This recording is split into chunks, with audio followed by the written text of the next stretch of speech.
Sassy friends, Sandra here, and welcome back to my channel. Be sure and subscribe if you're not already so you don't miss some really fun plan with me layouts and all kinds of planner shenanigans. And for this layout, you guys are going to see me just do something more on the simple side. I'm going to work on the header first. I don't always do headers for my planner pages, but I was kind of just inspired. That was my original idea for doing this, and so I kind of just went with the flow and let that kind of guide me, because as you guys know, I don't traditionally plan like a lot of other people do. I kind of just do my own thing. And so I'm using this distress ink to achieve a certain blue color that I wanted that is going to be placed on the headers. I could have honestly used some blue paper, but I kind of just decided that this would be fun to do, and I like that I can kind of customize it, make it as dark as I want, and kind of achieve that look that I want. So as you can see there, they're ready to go, and I kind of eyeballed them when I cut them because, you know, I'm just that person. And then I pulled out my gold Sassy ink, which this one is actually from my last release, and then my fall planner doodle stamp set, which is from last year, and I'm going to be using the leaves and the little elements from that to create this pattern. Now I do recommend, if you decide to do this, be aware that this does take time, and you want to make sure that the actual distressed blue part of it dries before you start doing this part where you pour the powder on there. Also, I generally stamp quite a few leaves before I move on to the next thing that I'm stamping so that I save myself time. So I would recommend doing that, stamping several leaves at a time so this doesn't take even longer. So just a little tip there, but I did end up doing this kind of like the longer way on camera a little bit. You can see there the leaves that are darker are the ones that have the powder, and the leaves without any powder that you see reflecting, those are just how the gold ink will look on blue without the embossing. So still looks really cool. But as you can see, as I apply some heat with my heat tool, it embosses it and it changes colors before your eyes. It looks really cool and it gives it a raised effect. And either way, you can either just do the regular way or you can emboss it like I did for this one. I kind of just wanted to give it a special little extra something something, so that's why I ended up doing it this way. And as you can see, they're ready to go. I really love the way they turned out, and this was the basis for my whole layout. I was kind of in the mood of like in a blue gold mood slash like navy, even though obviously those strips aren't necessarily navy, but I kind of just loved the tone that they turned out, and I wanted to add more blue. What I'm doing right now is just basically sticking these down. I could have probably used adhesive paper, but I didn't think of it at the time, as you guys know, because I always say that. I kind of just go with the flow when I'm planning, and then I'm just cutting off any extra bits because, like I said, I eyeballed these, so it's really easy just to cut off anything extra that's hanging off. And I do this carefully, making sure not to actually cut my planner pages.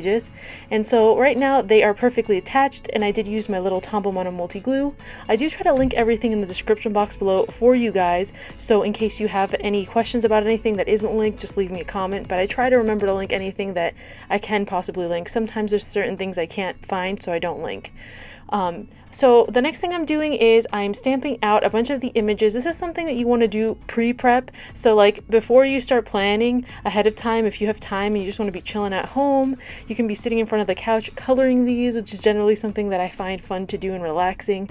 But I'm doing these on camera so you guys can kind of see the process that I take to get my images ready. I'm using a bunch of the stamp sets from my last release as well as some of my older stamp sets.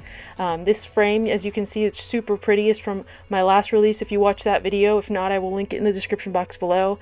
This is like a leaf frame, and I thought this would be really fun to use inside these boxes because they do fit inside the Happy Planner larger boxes, the weekly ones as well as the calendar ones. So I went ahead and stamped a bunch of images from like 4 different stamp sets, and I'll try to remember to link every single one for you guys there. And so I'm gonna go ahead and color these in. I'm not gonna do all of them on camera because, you know, we'd be here for quite a bit, but if you guys do want to see me do a video in regards to coloring, then let me know about that, you know.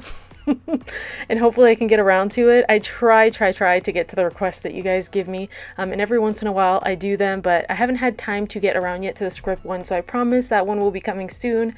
I just have not had time, you guys. So I'm going to just go ahead and start gluing these down. Again, you could save yourself time by using adhesive paper, but I tend to stick to the cardstock that I'm used to because it's an 80-pound cardstock, so I know it's not gonna feather or bleed whenever I do anything to it. I really like it a lot. And then I'm just putting these little frames exactly where the holidays are that I ended up covering with whiteout. because I just wanted to mark the holidays on here with something really pretty, and these frames are kind of gorgeous, so I thought why not. And then I'm using my favorite script pen. I will try to remember to link it because I know everyone always asks me what I use, and I do believe I have it linked in previous videos, but I'll try to remember to link it here as well too. And I'm just writing down the holidays like I said. I also have stamps that I could have stamped as well for the words, but since I wanted them to kind of perfectly fit within the boxes, I decided to just do some scripting myself because I also really enjoy it. It's really relaxing for me. And then of course I'm going to mark all the rest of the days, so just Veterans Day as well as Election Day. Seems like we have a lot of stuff in the month of November. I can't believe we're already here in November. It's crazy. And yeah, I'm like, I had so many plans for the month of October, and then so many things came up, and then I wasn't able to get them done for my YouTube channel, so I'm sorry about that, you guys. I feel like I don't want to promise anything and not deliver, so hopefully I'll be able to do more videos this month, but we will see. This little turkey guy, which is super cute, let's call him Gobbler. He's gonna go right there next to Thanksgiving, obviously, because it's kind of self-explanatory. Then I have this little book that I actually picked up from the Target dollar spot. It comes in those little 3-packs that they have for $3 that you get kind of like little stickers and things with, so I figured I would maybe try and use them on this page. But like I said, I fly by the seat of my pants, so I don't know yet what I'm using. I'm kind of just adding things as I go and seeing what looks good to me. I thought it would be fun to add some of those navy banners that have kind of like a rose gold, coppery sort of color on them, and then add little elements next to them, like some of the stuff that I colored in. So I added the I love fall, and then I also am adding this little shopping bag, which is from the, I believe, Winter Wonderland set. And then again, some more banners. I kind of just playing around with it, fiddling and seeing what looks right. I generally try to commit to things after a while, because if not, I could be there forever, like moving it to side from left to left. I don't know if you guys have this issue too. You're like, And then sometimes I'll look back in the video and be like, oh, why did I leave it there? But that's the struggle. So I also have these little walnuts, or no, they're chestnuts. I always want to call them walnuts, but I believe they're chestnuts. You guys will correct me if I'm wrong. So I decided to add those all throughout the page. I had like 4 of them. I could have done more, but I didn't want to go too crazy with them. I feel like one of the last layouts I did, not in a Halloween, but before that, had a lot of little like walnuts and things like that. So I kind of wanted to like keep it a little fresh and do something different while still using fall elements.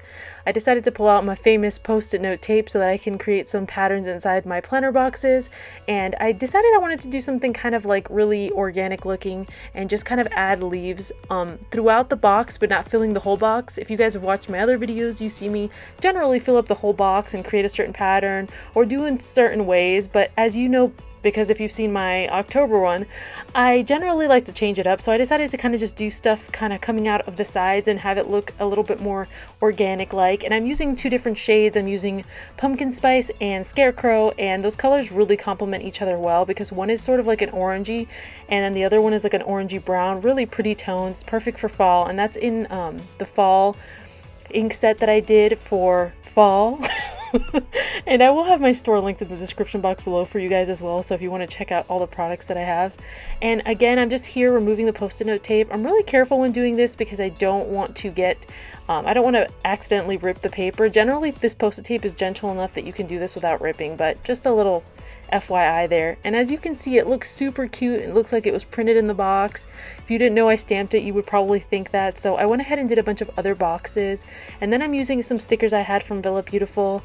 I really loved these stickers, and they had super fall color theme, and they kind of actually went really well with the colors of my inks.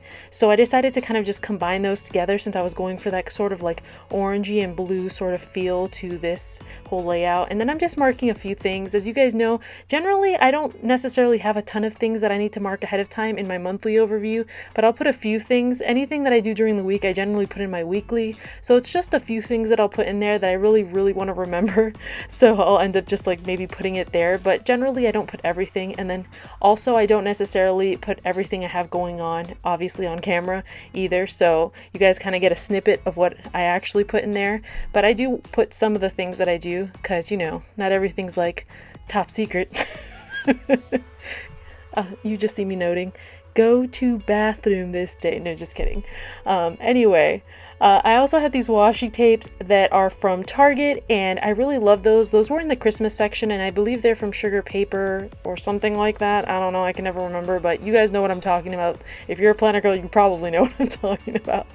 They had those, they were really cute, and I really just got it because I wanted that one little gold dotted washi, and it looks even prettier in person than it does on the computer right now as I'm looking at it, so just so you know. And then I added again more stickers from that little Villa Beautiful sheet that I had in my stash.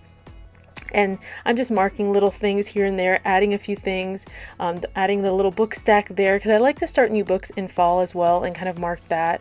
It's really fun to have like a book that you're reading for fall and stuff, and in general I love reading, so I think that's always fun. And then I got some glue right there, so I decided to try to clean that off without ripping my pages. And then I added another little banner there, just kind of seeing how everything looks balanced to me and how it looks. I decided to add that little stack of coffee cups from the stamp set Mug Life. I really love that little stack, and I think it's so cute, and I thought it would be fun to kind of just add that there because fall's all about coffee. And then I'm using the Foxy stamp set. I decided last minute I wanted to stamp the little toadstool and the little fox head and kind of add those throughout the page as well, so I decided to stamp those, and I'm using the black Sassy ink for that. And then I'm just trimming off the end of the little head, so he kind of looks like he's popping up over the edge. I thought that was really cute, kind of had that idea last minute, and I was like, oh, now I have to do it. So I decided to do that. I also did another one of the little heads off camera, so you're gonna see that I'm gonna later on add it to the left side, so just in case. Not everything always gets recorded sometimes when I'm recording, and again, I'm trying to decide where I want to put the little mushrooms or toadstools, and trying to see if I want to add anything else in there as well. So I did decide to add the little trees from the Foxy set. I really love that set. I find that I've used that set so much throughout this since I released it and throughout November, and I just think it's really one of those sets that you're going to use all year round, and these little trees are just adorable. So I decided to add some of those because I figured why not, and I decided to add a little bit more green to this layout. I do have some green in the leaf frames that I added originally, so I figured why not. And then you're going to see me here, since I kind of messed up a little bit there and didn't stamp it all the way, I kind of just went in with my paintbrush while the ink was still wet and added a little tiny bit of water to that paintbrush, the tiniest amount, and then I swirled around the ink, and then I just used my little heat gun because I had it out and dried it up really quickly. So as you can see, that kind of just fixed that, so it didn't have that little area there. That's something that you can definitely do. You just want to make sure that it is dry before you stamp the little branch tree part of it, because if not, it could end up smearing together. But if you ever have that issue, a lot of times you can kind of go back and fix it if you work quick enough. And sometimes the reason this happens is because I have that post-it note tape there, it kind of creates an uneven area for stamping. So sometimes you have that issue, sometimes not so much, but you know, it randomly happens, and I just go in and fix it really quick, easy peasy, and we're good to go. So I decided to do that, and again, I'm just adding more leaves. I just think they're so fun, and they just add a little extra something. And then I pulled out my Bubble Alpha stamp set, which I really love, and of course the camera didn't let me fully show you guys what I did, but basically I was just stamping the title of the layout, or the month of November there on the side of it. So it ended up looking really cute, you guys, and I hope you enjoyed this layout. Again, it was really simple for me, but I love the way it turned out. If you guys want to see more videos like this, be sure and give me a thumbs up, and I hope you guys enjoyed this, and subscribe to my channel so you can catch up on more of what I'm doing. And if you guys have any questions on anything that I did in this video, leave them in the comments below. And in general, I just love hearing from you guys. Thank you so much for joining me, and I will see you guys again soon. Bye!